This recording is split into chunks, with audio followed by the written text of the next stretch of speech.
The Iowa United Methodist Church has lost 12% of its congregation. That's because of disagreements with the denomination. KCAU-9 reporter Tyler Euchner explains what's caused this split in the United Methodist Church in our top story tonight at 10. 83 churches out of 730 congregations are leaving the United Methodist Church, with possibly 20 to 30 additional churches opting to leave by the end of this year. We just didn't necessarily feel that the conference was holding up their end of the bargain of making sure that we're living biblically and we're doing what we need to do to glorify God in this community. It's become so political, and the schism is just as strong in the United Methodist as it is in the nation.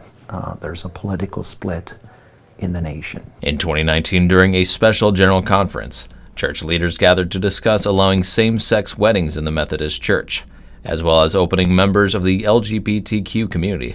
The discussion caused a rift within the church. Instead of finding the middle ground, there was a doubling down, making the penalties more intense if you did do a same-gender wedding, or if you were a person who was a practicing self-avowed homosexual. Those became more defined.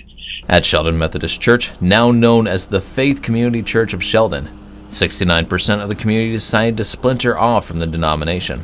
The disaffiliation has caused the 30% who did not want to disaffiliate, who wanted to become who stay United Methodist, to be very upset, as I understand that they would be. And several of them have already transferred their membership. Those who left made their way to the closest Methodist church in Sanborn, Iowa. I think we've added about 30 members. When the group of people came in from Sheldon right away at the beginning, it was a surprise, and a very welcome surprise. And we did what we could to make them feel welcome. And we are glad that they're with us, but yet we're sad. New members of St. Andrews feel committed to the United Methodist Church, which is why they've left disaffiliated churches. Bill Pullen, the assistant to bishop with Iowa United Methodist, says he wishes that things played out differently. If we cannot live out love for each other, grace and reconciliation at a time when our nation and world needs it most, then what light do we really have to offer? This split isn't limited to Iowa. In the last 2 years, more than 5,000 church disaffiliations have occurred nationwide, out of more than 30,000 United Methodist churches.